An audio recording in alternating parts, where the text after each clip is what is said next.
Now tuning in to Earbud Media. Audio for everyone.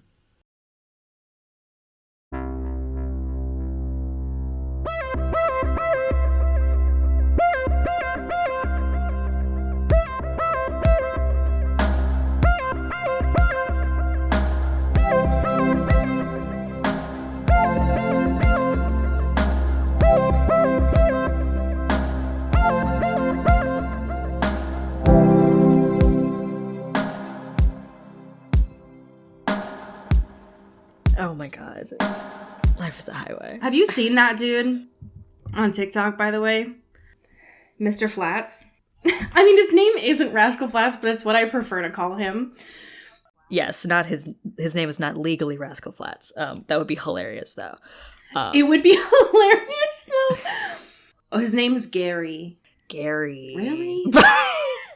His name should be Rascal Flats. I think he should change his name to Rascal Flats. His name should legally be Rascal Flats. I think that's the way to do it. Gary J and Joe? Yeah, those are just boring names. They should all change their name individually to Rascal Flats as a unit. Like one is Rask and then the other is Cole and the other is Flats. That would be cute. Yeah, just like a little friendship, bracelet or something. Oh, like this little lockets. I love that. Anyway, what's he doing on TikTok? Oh, he's just stitching people that are talking about and singing Life is a Highway. Great. Listen, if it works, it works. So, good job, Gary. Yes, Fucking Gary. Okay, that does lead into my theory, though, that he is related to Guy Fieri. Because, why do they both start with G if they're not related? I don't... It's an interesting theory. It is compelling. Much to think about. Anyways, welcome to Into the Twilight. My name is Into. That's Twilight. I'm the Twilight.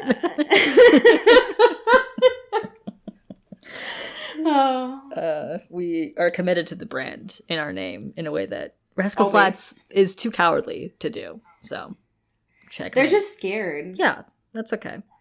We're powerful, so. They had a time before they broke up, but they didn't do it. No. Have I ever told you that I spent a really good portion of my time from 4th to 6th grade just listening to Rascal Flatts CDs and staring out the window of the bus, just crying to them in the mornings? No, but that does make everything about you make sense. It really paints it. I didn't want to cry. It's just that, some of those songs are really sad. They do make a lot of sad ones. Yeah, it is. Someone should have called home about that.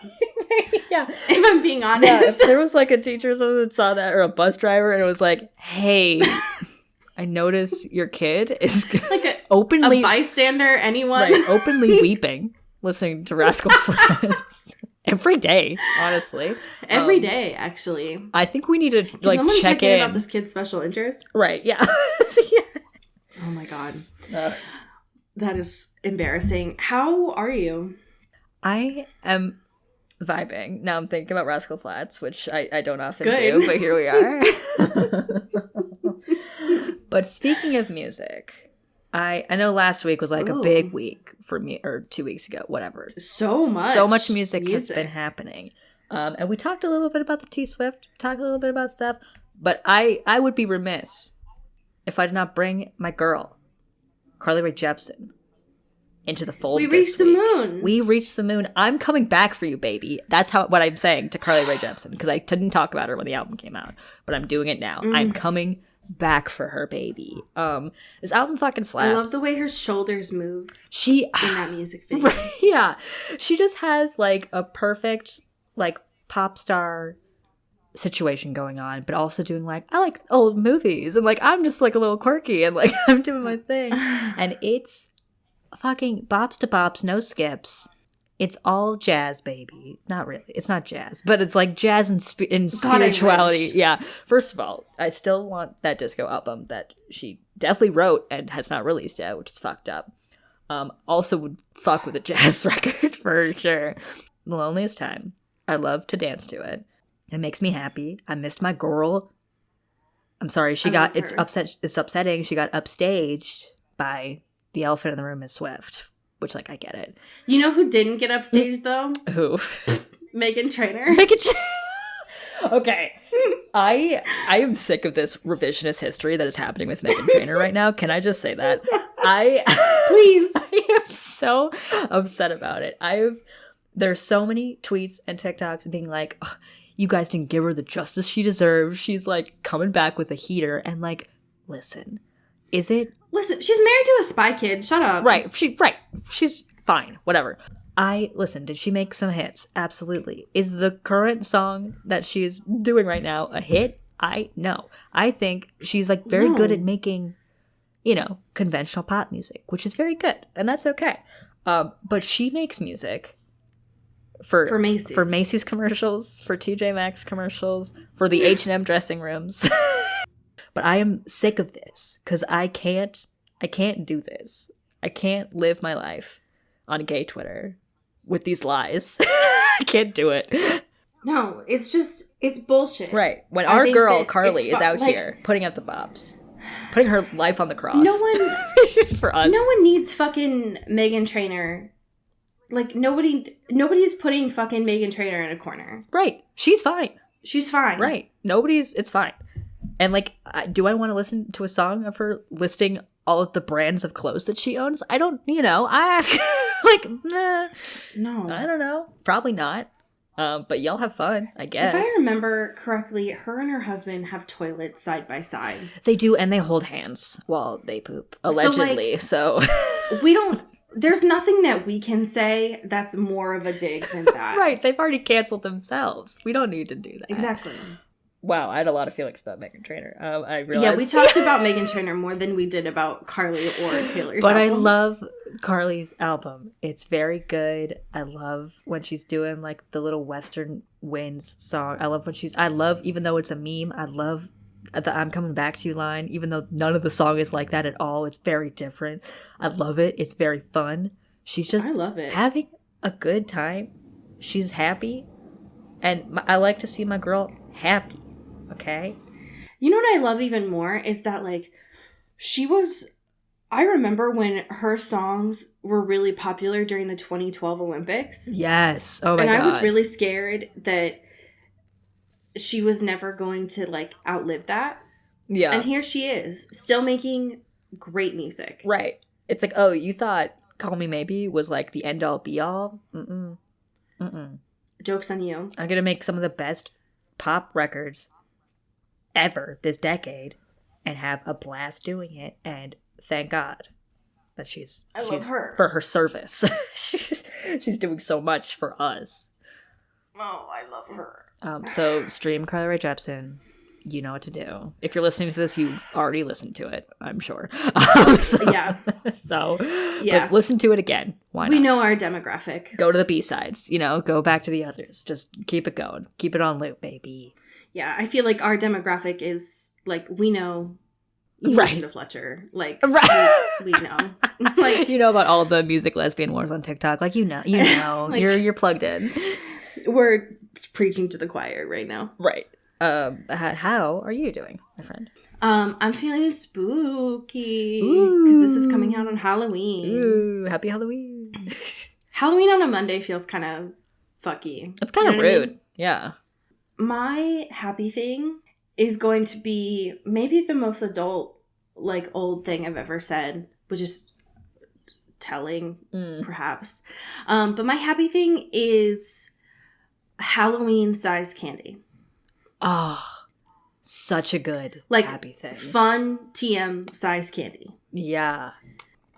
I don't know. My 5, my 8, my 13-year-old self would be kicking me in the shins right now for saying that this is an appropriate amount of candy. Mm-hmm. But I have older gums now. Sure. Than I did when I was those ages. Mm-hmm. And I have come to this geriatric age and have realized that the fun TM size candy is actually exactly what I need. Yeah. It is a very important size metric in a way that's like not, you know, the traumatizing like, oh, it's skinny, you know, like, or it's tiny, so it's like whatever. Right. It's like, no, it's not like 100 calorie pack. right, exactly. It's fun, which is crucial. It's fun. It's fun. It's a very crucial difference of how you phrase it. Because then you're like, oh, look at me having a sweet treat for me, you know, just having a little treat.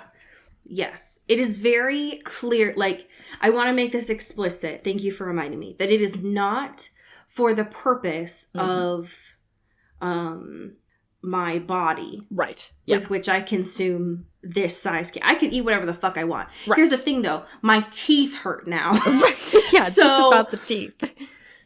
I like this size candy because I can eat it, and my teeth say, "Oh, actually, I'm good. That's the appropriate amount." Right. Whereas if I consumed more, which is unfortunate because the kind of candy I like is sour and it makes my mouth hurt. Yeah.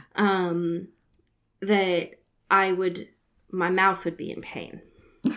And it's just enough that I go, thank you for this size candy. Yeah. Is it more packaging? Yes, it is. Yes. But I had to purchase it anyways because I have to leave it outside my door for children. Yes. Because I now have trick-or-treaters and I would love to be able to see them, but I will die. So I'm going to leave it outside my door for them to get instead. So I had to get it anyways. And I was like, thank you. I will just take all the Sour Patch Kids out of these before I give it to them. Right. Yeah, because those are mine. Because that is the adult tax I get to take. Yes. And it's just a great little size. And I'm very glad that they exist. Yes. I am very thrilled with the concept of fun size candies. Because it's like, you can still enjoy Halloween while having an adult body. That is just like, I can't have teeth. And it's like, I can't do this anymore. I can't keep without keep my up with this. dentist appearing out of nowhere and like kicking me in the jaw. Yeah, coming in a stupor and being like, how dare you do this to me in your teeth. Like, what the fuck did I tell you? Right. Exactly. Yes, I love it so much. I am so excited to talk about our current events this week. Yes. The first of which, I will say actually all of these caught me by surprise this week, but I feel like this first one truly caught me by surprise. Out of nowhere, these dropped. We were not warned. We had no, the sirens were going off, but it already happened. All I ask for is just someone to give me a heads up. You don't even need to send them ahead of time. Just tell me so that I can be online when this happens. Yeah. Rob. His photos with Dior Men for the spring 2023 campaign came out this week. And folks, they are so good. This man, it's kind of fucked up. Finally got dressed properly. And not in a way that's like, he's wearing a suit, Like, he's styled in beautiful ways. Like, this first one, he has this, like, greasy hair going on, which is great. And he has this, like, gray two-piece situation going on. And this, like, satchel bag on the side. And it's all, like, perfectly baggy, but not in a way that's, like, not his body. It's all, I love this. And all the styling where it's, like, these, like, colored, backdrops sort of in the background, but not, like, a full thing. And, like, pieces of furniture. I'm obsessed. This first photo, unfortunately, Ooh, with the red, of him in the gray suit with the blue backdrop and his tousled hair. Oof. I miss this style on men. This tousled hair, specifically him. Yes, it's like perfect running hands through hair. I love it so much. It's much. what fan fictions are made for, If you have a short haircut and hair gel and you can do this like tousled look, please do it, because it always looks hot. Don't deny yourself that pleasure.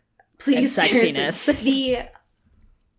One of the photos, I think it was the one with the red backdrop, It reminds me a lot of a TikTok sound that's going around, which is like, if you are a dude and you want to look hot, here's what you do. And it's like, put on a hoodie and then a flannel and gray sweatpants. Yeah. And the fact that he's wearing the hoodie with a jacket over it, you just look so hot.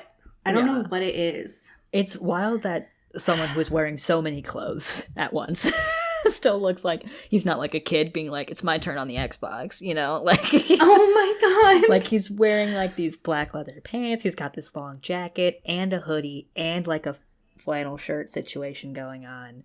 There's a lot of layers here. He is ready for winter. He is ready for hibernation, but like in style. There was one I know that I shared on our Twitter account too, where he's wearing shorts. Yes. The legs are out. Like, I think it's just because hands often look weird in photos.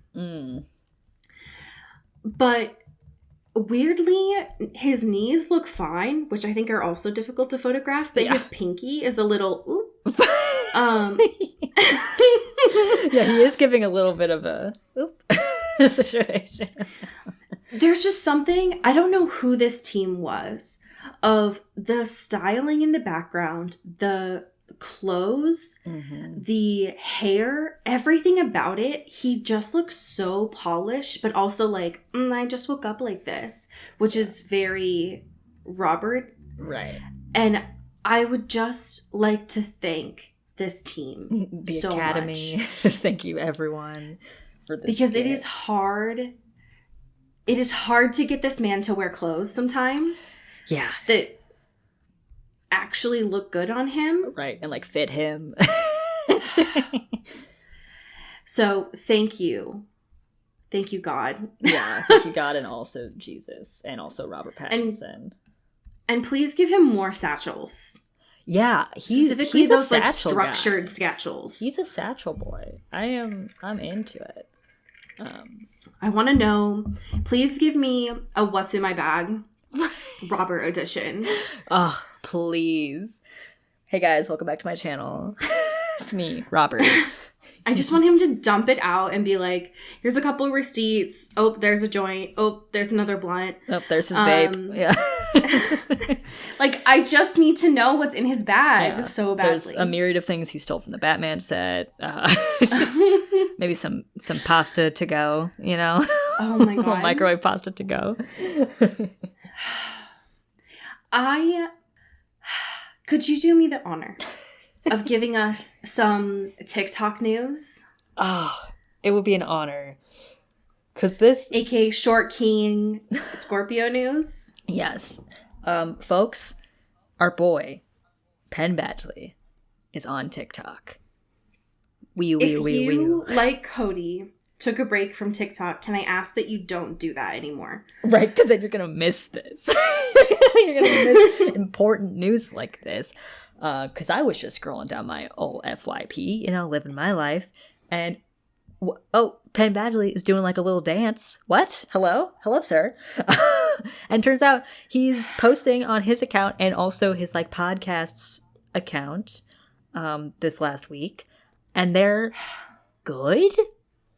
TikToks? They are good. They are relevant, and annoyingly, here's the frustrating thing: every time I see this man, I forget how attractive he is. He's so hot. It's so fucked like, up. I don't know what it is, but it's like when every time that I don't see him on screen, I forget. I'm like, oh, it's just Penn. Like, I'm probably just making that up. Right. And then I see him on screen with the little fucking gap that he has between his teeth, and I forget to breathe. It's honestly obnoxious. Yeah. And his first TikTok too being an anti-hero video is so funny. I also love that this Glamour article does roast Penn for not being verified on TikTok, which I think is... He probably will be soon. Yeah, it's like, give him a minute. He just got here, okay? He's fine. He's trying his best. Right. So I am obsessed with this development. Here's he what is I'll say. verified. He's verified currently. So take that, Glamour. Okay, so take this down, Emily Tannenbaum. Yeah, you're gonna get sued for slander. Here's what I'm going to say. I mourned deeply when Dakota got rid of her gap. Yes. If Penn ever gets rid of his gap, It's I'm over. moving to the forest. This podcast is shutting down you will immediately. never hear from me again. Yeah, it's gonna be over. We can't do this. I can't go on like He this. looks so hairy in this, and it's honestly like I need to scroll. It's like honestly fucking me up a little bit. Yeah, this man. Ugh, This man has a wife. This man has a child. right. I can't. We can't live like this. But it's very good.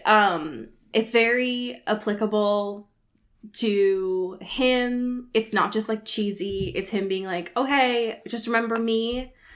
I'm not my character, so please stop. Please, I'm not a murderer, I swear. Or Dan not a Humphries. murderer. I love him. I love him very much.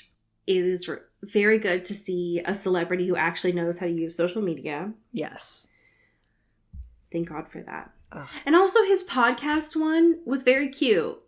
Yeah, they seem like they're a good duo situation. I'm into it. I love it a lot. This last piece of news is not necessarily news so much as I just would like to yell about it. There has been an update this past week that the Batman Squeakquel might not come out until 2025. Mm-hmm. And I would just like to say, first of all, that I recognize as a logical person that 2025 is only 3 years away. Right. But I also know that when I read 2025, like I did in this article, that is the date that we would use in movies as a kid of like when the world would end. Right, of like what the future sounded like, because that's Right. so far away. And so I'm just having a really hard time trying to grasp that that's a real number. Yeah, Personally. I want them to take their time and make another banger of a movie, whatever. But I don't like waiting.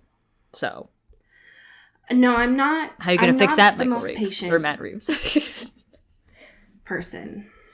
Yeah, no. And also, like, how long can it take realistically? Right. You know, But just to like- make a movie? How long does it take to make a Batman? Come on. We used to flip that shit easy. I just, like everybody has a camera nowadays. So, Yeah, get your smartphone and just make it right now. right. Just go I make a don't- movie. I see YouTubers make shit all the time.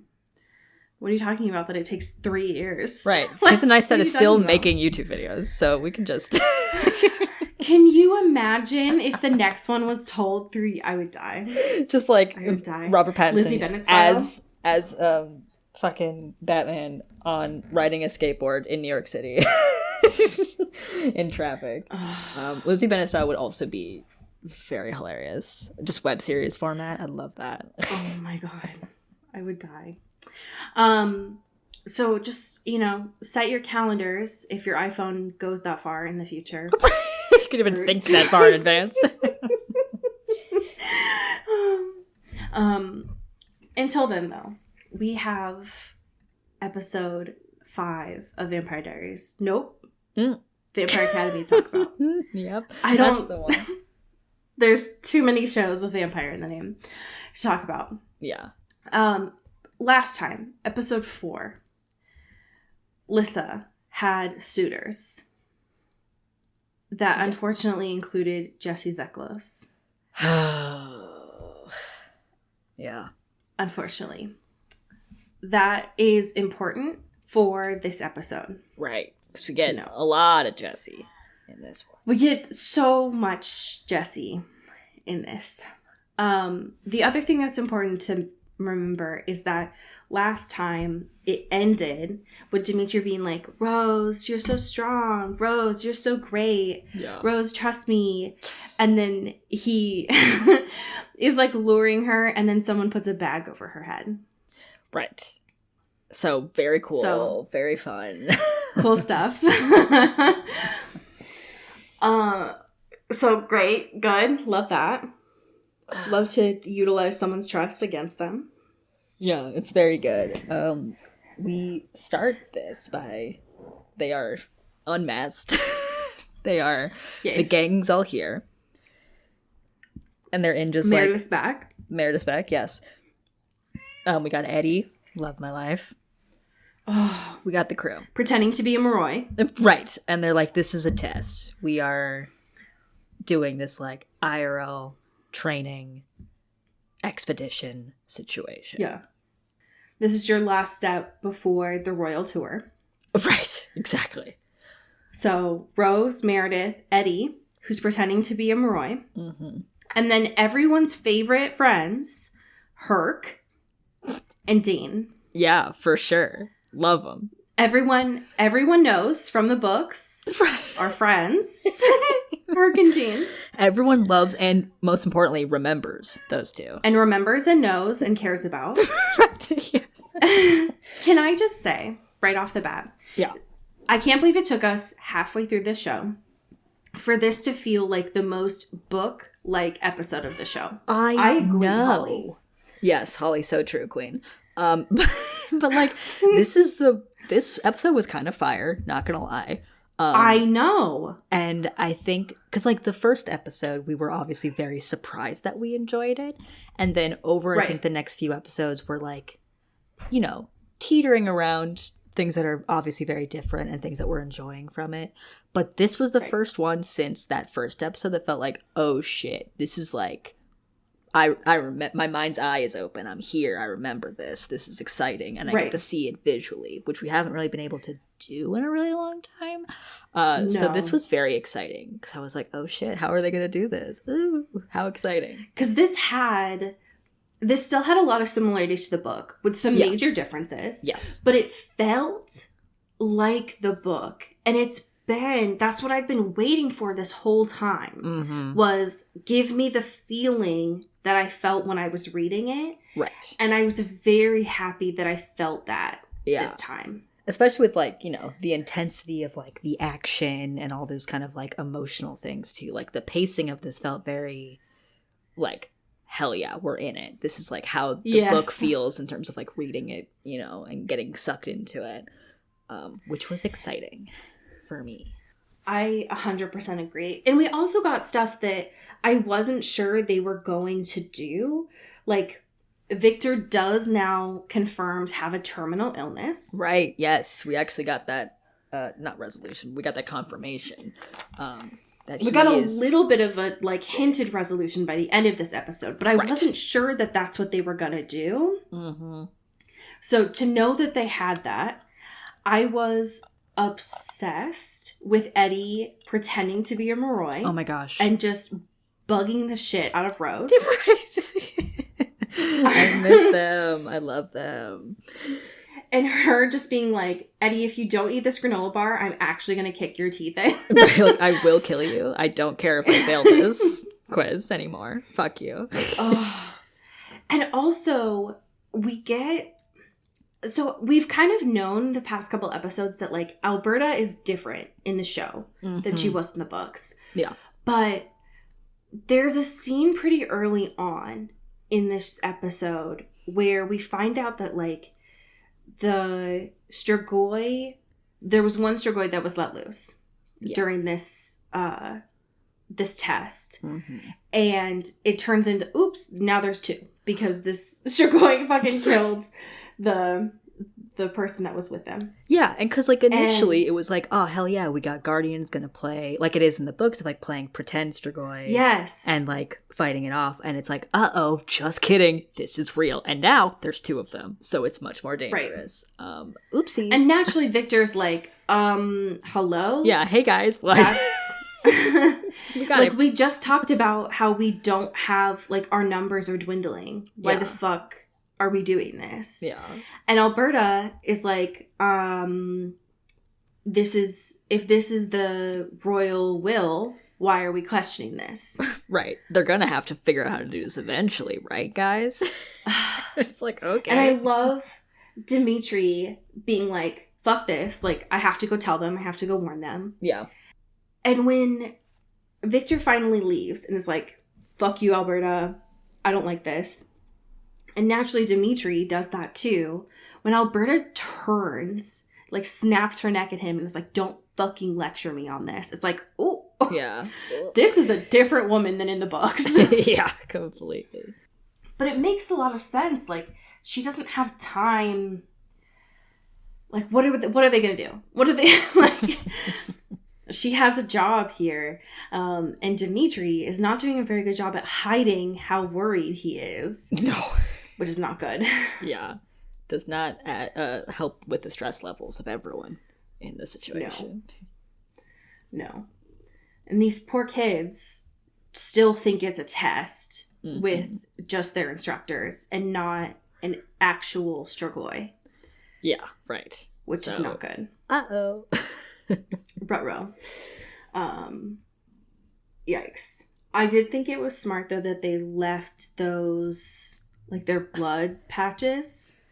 Yes. Yeah, and that we're was like, smart. you know what? Fuck this. Like, right. Rose immediately they're not was playing like, by the rules. Fuck the rules. I'm out. Let's just do it our way. Right. Very good. What do you think about the Mikhail situation?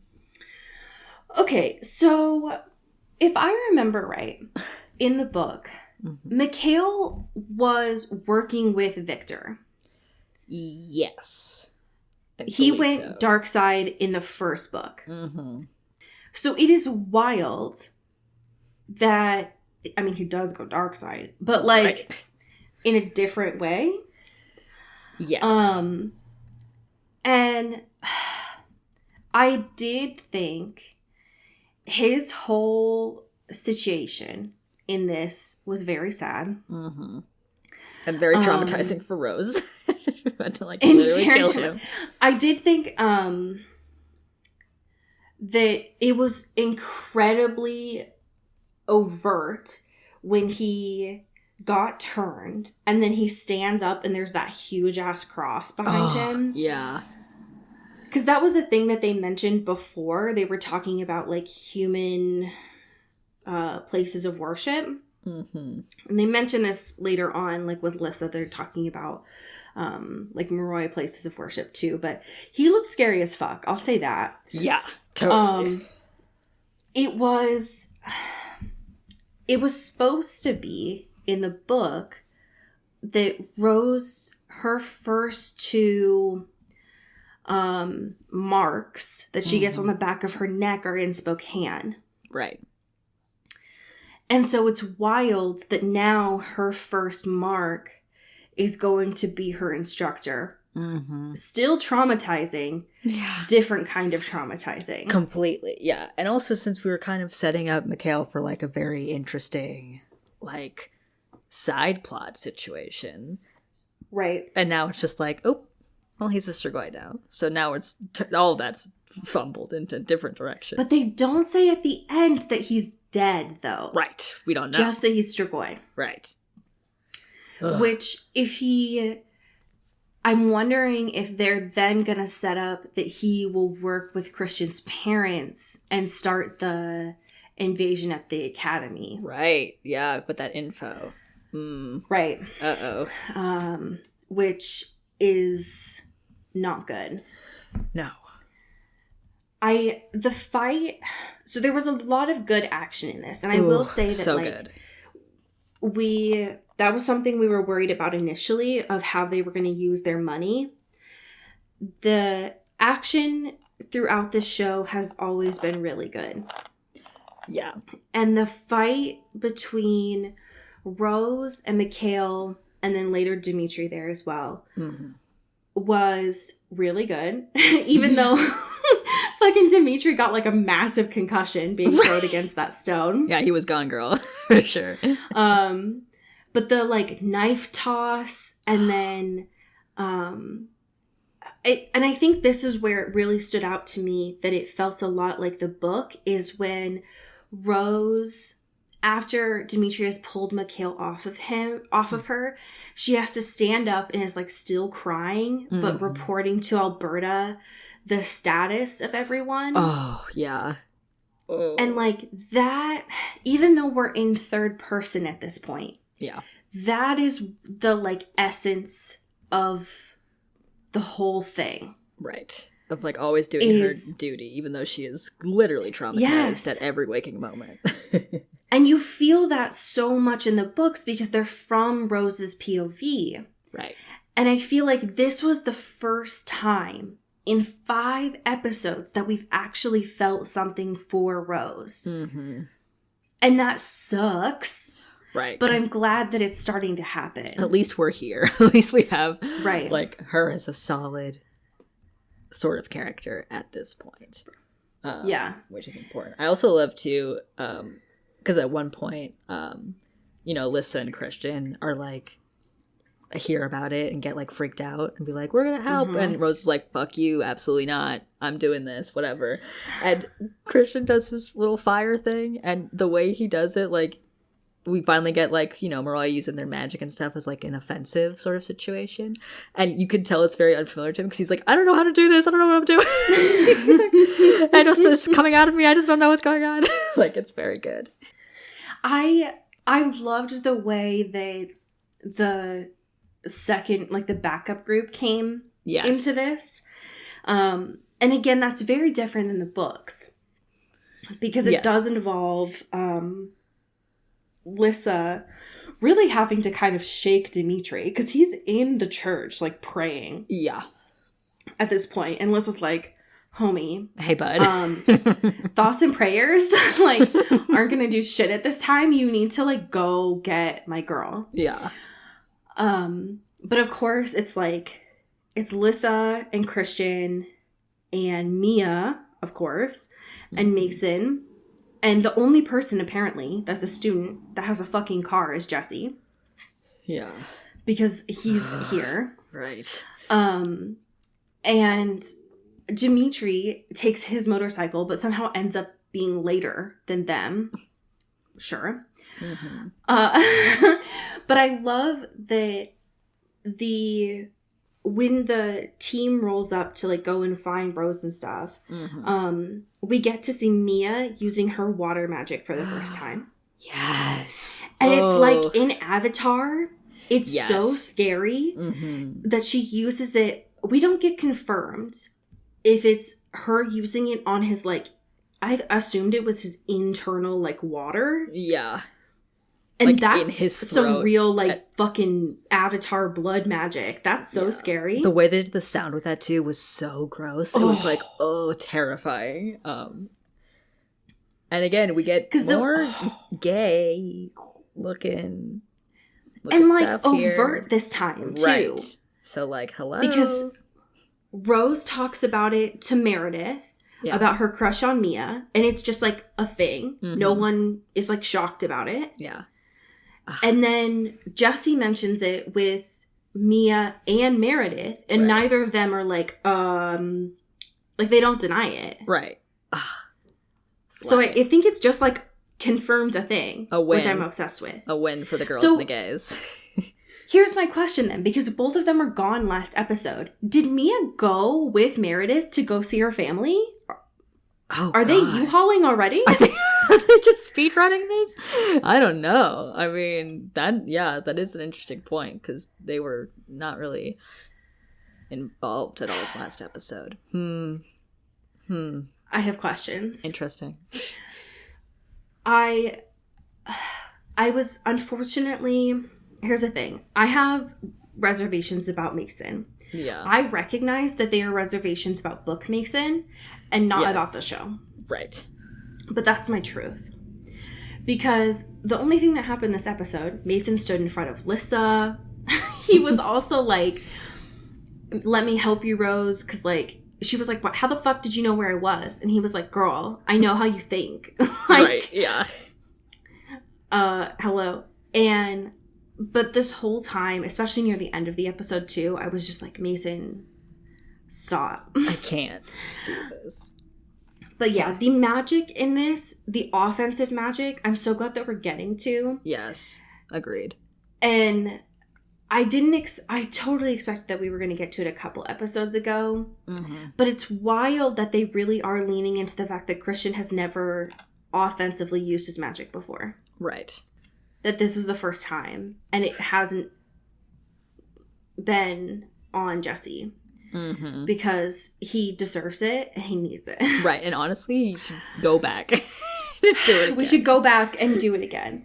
Do you think... So when Dean comes back, he's like dead, right? Yeah, right.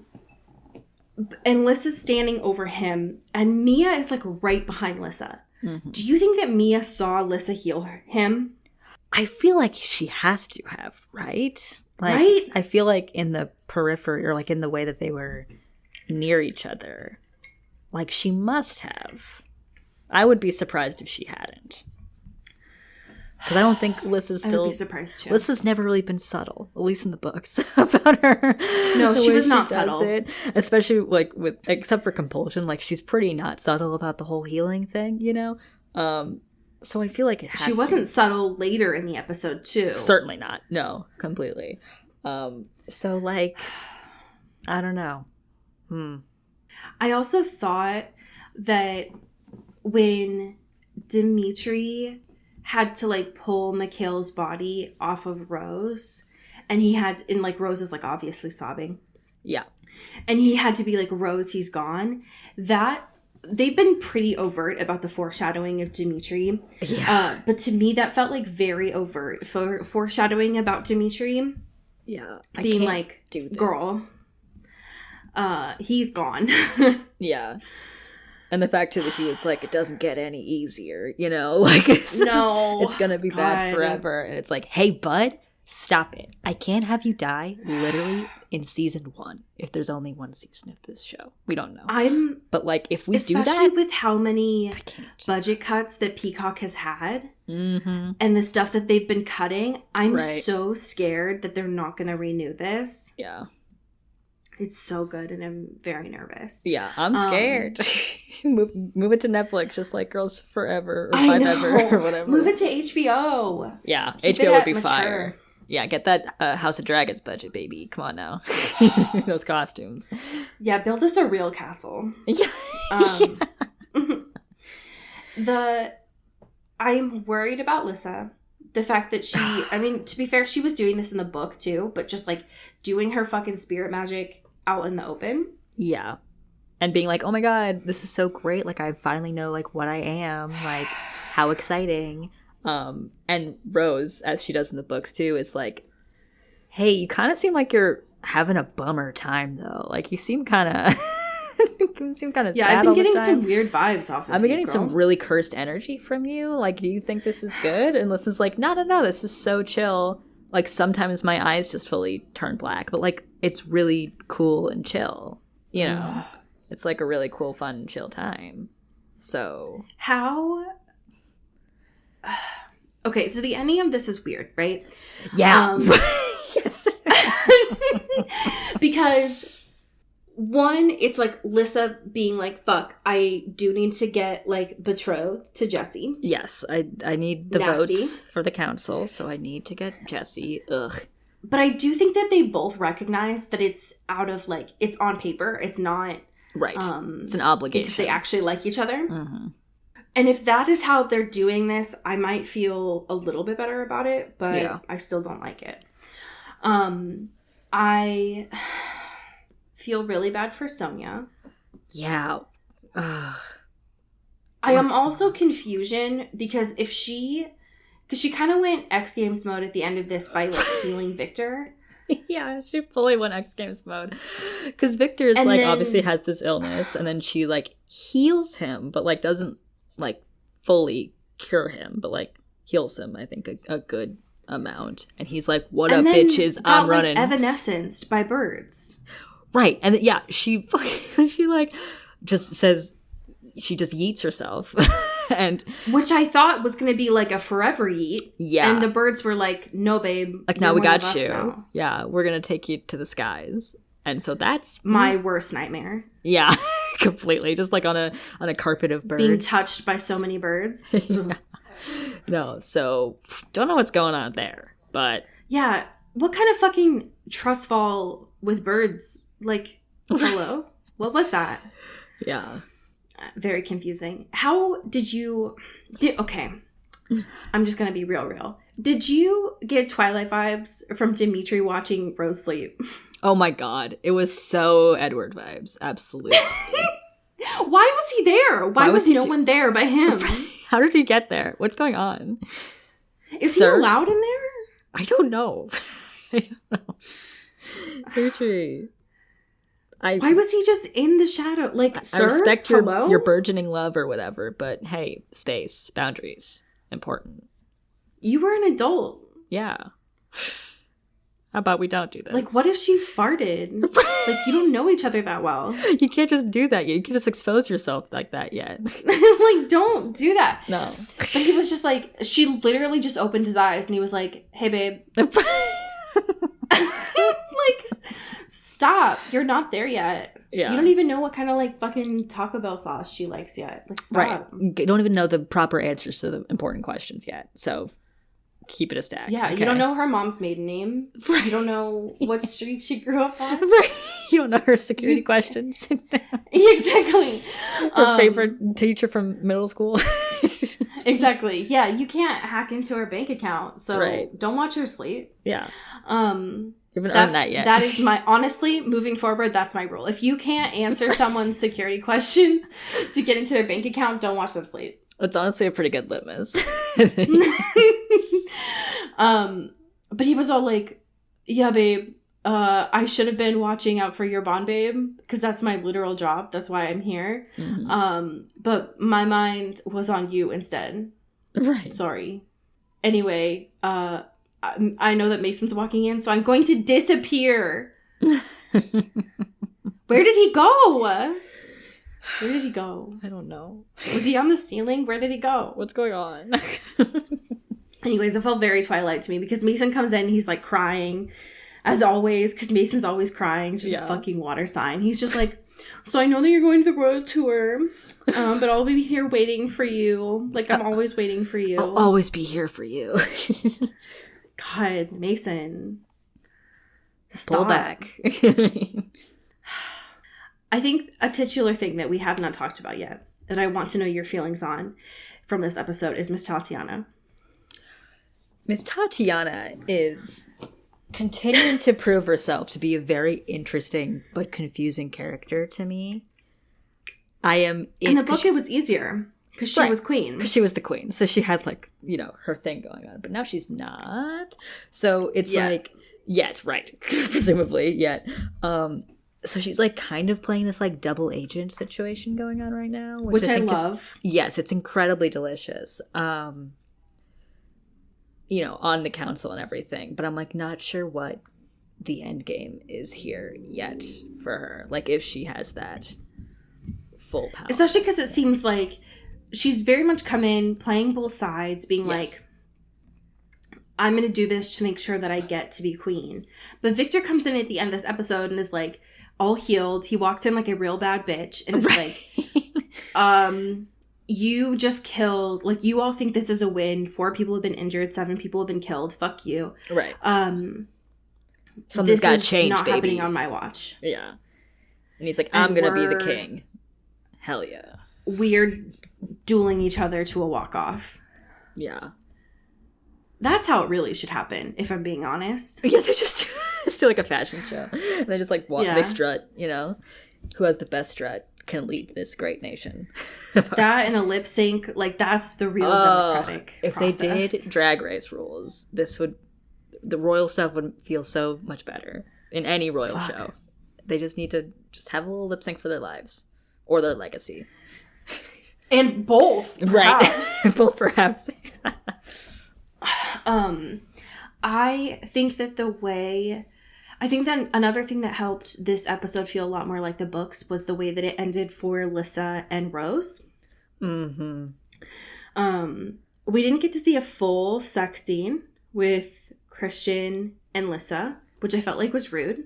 I know that you all can show tits and ass, so... Right. How dare you deprive us of this? That seems fake. But her eyes go black just like Sonia, and then so do Rose's, and she fucking breaks the scoreboard. Which, like, is so good. Yeah, I'm glad we're still touching on the thing of like them both feeling the pain from that of like going to the dark side or whatever.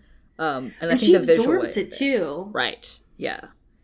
So I am interested. I can't wait for Rose to tell Lissa, like, hey, so remember how you were just weirded out that like I saw you kiss? Right. Well, now I saw and like felt you having sex, and also I absorb your darkness now. Yeah, so that's what's up. So have fun with that. Yeah, just keep that information in there.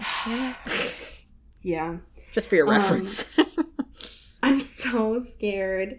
Next week is episode 6, and it's titled Monge, the marks that they get on the back of their neck every time they kill a Strigoi. Molina? I don't know. There's a J in there somewhere.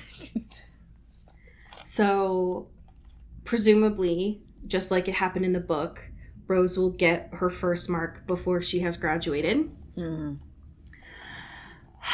And it will be bittersweet. But it's weird because the last time she got 2, and she was like, fuck this, because Mason was dead. Right. So it's a totally different emotional context here. Because it's just like one of her teachers, which is still weird, but not as traumatizing as Mason. As last time. Yeah, right. Yeah. So I have questions. I'm also still curious when Adrian is going to show up. Because they mentioned someone briefly. I don't remember who it... I think it was Tatiana. Mm-hmm. When they were talking about the royal tour, that she knows someone. Yeah. And I think that's who she might have been talking about, but I don't know. I just need him so bad. I need to see how they do him. I think that's when he's going to show up, is at the royal tour. Yeah. Because he's theoretically, in the book anyway, he was nephew of Tatiana. Yes. Right. So that might be how it happens. Interesting. Anyway. We have some fantastic patrons. Do you want to start us off? Absolutely. Thank you to Katie Black. Ooh. Thank you to Kylie Minty. Pew pew. Thank you to Alex Dornan. Ooh. Thank you to Mulch Gray. Mulch. Thank you to Jasmine Anastasia. Ooh. Thank you to Megan Pattinson. Ooh. Thank you to Cassandra O'Shea. O'Shea. Thank you to Katya Cart. Pew, pew, pew. Thank you to Hope Castile. Ooh. Thank you to Rachel Ashford. Pew, pew. Thank you to Maddie Facinelli. Ooh.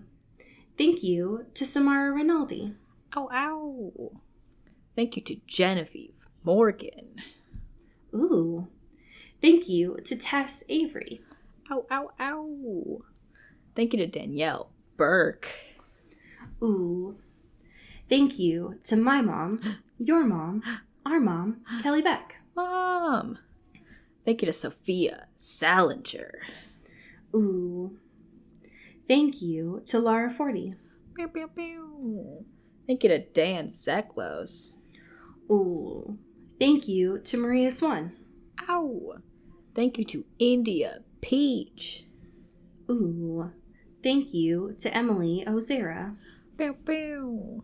And last but certainly not least, thank you to Jaylene Ivashkov. Ooh. I have a fan fiction today that was sent in by Kelly Beck. Oh my gosh. Incredible. This is by the fanfiction author Gigi256. Love it. And it is titled Scandalicious. The summary is Dimitri learns a new word and ends up going viral on TikTok. Oh my god. Buckle your seatbelts, folks. Whenever I could, I'd pull out my phone and take a picture or little video. Sometimes it was as simple as Dimitri putting on his duster. Other times it was a little more drool-worthy, like watching him bench press my body weight with ease. Some he knew about, like when he stared at me in confusion as I asked him if he could snap and insisted on video evidence. Other times, my secret mission was carried out in a much more clandestine manner. All in all, the photos and clips meant nothing on their own, but once I had them all nicely lined up in a video with Fergalicious as the soundtrack, it became a work of art. Scandalous art. I swear, I never meant for it to get out, much less become a viral sensation around the school. After I had finished, I had sent the short video to Lissa. Her roommate caught a glimpse and found it utterly hilarious, immediately asking if she could have a copy too. I was hesitant, but Liz assured me that it was no big deal. After all, Amy had been part of our initial mini dance party too. She understood the inside joke. Unfortunately, Amy felt like the joke was entertaining enough to share with the entire student body. All it took was one upload to TikTok, and the rest was history. Horrible, anxiety-inducing history. I winced as I heard the song echo from a nearby phone. I hesitantly glanced to the side, and a new wave of guilt flowed through me. It was one thing to have the students passing it around. However, the guy watching it beside me was one of the younger guardians on campus. He was one of Dimitri's coworkers and peers. I was so dead. End scene. I'm obsessed. I love a mortified Dimitri. It's so important to me. Can you imagine the thirsty comments? Oh my god, through the roof. Are you kidding? And he unbearable. I mean, I feel like, okay, in the TV show, this would only occur because the book, like TikTok, wouldn't exist yet. Mm-hmm. So in the TV show, we know that he would know how to use technology because they have it. But I still feel like he would not understand some of the emojis, perhaps. He'd be like, why are all these skulls here? I don't get it. Kelly, thank you for your service. Absolutely. For sending this over. As always, please send fan fictions over. They help me so that I do not get lost on the internet searching for things that could spoil me, since we are not finished reading this series yet. Right. But this is, when this comes out, this will be the end of a month. So new month. Tell your friends about the show. Sign up on Patreon. Yes. That's always a great thing to do. Always fun. It's a fun time there. We have a lot of fun stuff. You can always send us stuff there, and we get to see it, and it's just like, it's a great time there. Yeah. Take care of yourselves. Get some fun-sized candy. Yes. We won't tell your dentist if you don't tell ours. Exactly. Your secret's safe with us. And until next time, as we say here in the Pacific Northwest, get bit. And get whipped. Ooh. Ooh.